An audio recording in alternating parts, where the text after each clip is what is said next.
a amené à créer nos CRM, c'est qu'au début, notre deuxième aventure, c'était un logiciel de réseau social d'entreprise. Il était difficile à vendre. Et on avait un CRM à l'époque pour vendre ce produit. Je passais beaucoup de temps à remplir des informations dans le CRM. Et donc j'avais l'impression vraiment de remplir de l'information pour rien. J'avais l'impression que ça me ralentissait. Et on s'est dit, mais il y a probablement moyen de faire quelque chose de mieux que ça. Et c'est comme ça que nous est venue l'idée de nos CRM. C'est par du constat qui a été fait dans beaucoup d'entreprises où on dit, mais pourquoi le CRM n'est pas à jour? Pourquoi ce contact n'est pas dans le CRM? Et il y a toujours une plainte de la part des CEO, des patrons, de voir que leurs commerciaux n'utilisent pas les CRM. Et de l'autre côté, on a des commerciaux qui détestent utiliser le CRM parce qu'ils ont l'impression que ça leur fait perdre du temps. En fait, je pense que c'est les commerciaux qui ont raison. Parce qu'en fait, le CRM est pensé pour le chef d'entreprise, le CRM il est pensé pour le directeur marketing, pour les gens à l'administratif, mais le CRM il n'est pas du tout pensé pour celui qui doit l'utiliser tous les jours, c'est-à-dire le commercial. Donc on veut faire passer les commerciaux pour des fainéants. Ils ne sont pas des fainéants, simplement on leur donne pas l'outil qui va bien.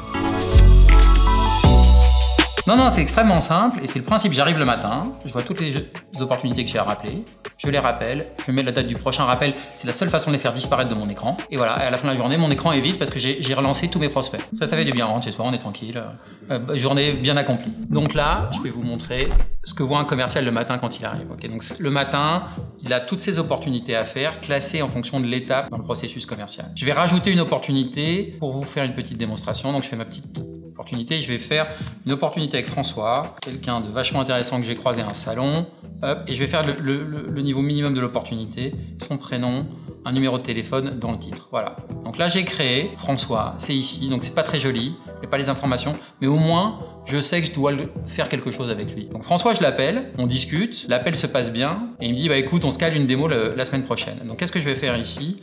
Je vais marquer qu'il est intéressé, je vais dire que c'était un coup de fil abouti, et je vais mettre un rappel en attente. Donc j'enregistre, il va se passer un truc sympa. Ici, ça passe à affaire, vous n'avez pas vu dans le fond d'écran, mais en gros, derrière, il a disparu. Ici, il n'y a plus François dans ma liste des choses à faire. Pourquoi? Parce qu'il est passé dans les opportunités en attente. La semaine prochaine, quand je reviendrai, François va repopper et je saurai que je dois lui passer un petit coup de fil pour quelle est la démo. Et c'est ça le principe, c'est-à-dire une capacité hyper rapide de créer des opportunités et une vision complète de mes opportunités. Et là, par exemple, j'ai un truc de construction, là, je peux aller voir sur le détail. Bon, le dernier détail, on voit que c'est Nina qui a discuté avec lui. J'ai tout l'historique des échanges et je peux le faire évoluer et je peux le relancer assez simplement. Et je peux évidemment ensuite le faire passer d'étape. Voilà, si je l'ai eu à mon rendez-vous, je vais le mettre en rendez-vous fait. Voilà, François, là, je l'écris sur un petit bout juste avec son numéro de téléphone.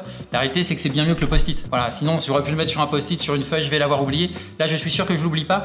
Et même si, effectivement, c'est pas très joli, François, juste comme ça, après, je peux l'éditer, cette opportunité, et puis je vais l'améliorer. Au moins, là, elle est dans le processus et je vais pas oublier de rappeler François. Et c'est ça le plus important pour un commercial. Alors, un autre élément aussi qui peut être intéressant pour les commerciaux, c'est que, voilà, ça, c'est la vue pipeline. Mais moi, il y a d'autres vues que j'aime bien. Il y a une vue qui est la vue étendue, qui te donne toutes les informations. Tu peux travailler directement sans changer de page. Parce que la vitesse aussi de travail, c'est quelque chose d'important. C'est-à-dire qu'on est sur une application où tu peux changer d'opportunité à opportunité en un simple clic. Tu passes toutes tes opportunités et voilà, il n'y a pas de délai. Il y a aussi une vue compacte. Donc, à chaque commercial, sa vue en fonction de ses besoins et de son type de travail. Nous, on a plutôt les résultats que nous disent les gens qui nous utilisent. Et eux, ils se disent, en gros, il y a une augmentation de 20% du taux de closing. Et en fait, l'explication, elle est assez simple. Hein. C'est que comme tu as toujours une relance et que tu as 100% de ton pipe qui passe par l'outil, mécaniquement, tu n'oublies pas. Et finalement, le métier de commercial, on parle beaucoup du commercial qui a de la tchatch, etc., qui vend. Le premier métier du commercial, c'est de suivre un processus. C'est d'être sûr de ne pas lâcher ton opportunité. L'avantage, c'est que l'application, elle est assez facile à paramétrer. Il y a une chose qui est très importante, c'est d'abord la séparation des prospects froids et des opportunités. C'est-à-dire des prospects non qualifiés et des opportunités qualifiées. Donc il faut bien faire cette différence. Il ne faut pas qu'un commercial ait 2000 opportunités. Non, il faut qu'il en ait une centaine. Et le reste, ça vient dans le fichier de prospection. Donc dans ton opportunité, tu as les traces des emails, tu as les traces des calls. Et donc le manager, il peut venir voir le commercial et lui dire, là, tu vois, ton deal, tu pouvais être meilleur à cet endroit-là. Là, tu l'as peut-être perdu. Ou au contraire, là, ce que tu as fait, ça, c'est super bien. D'abord, je vais le prendre et je vais le passer au reste de mon équipe.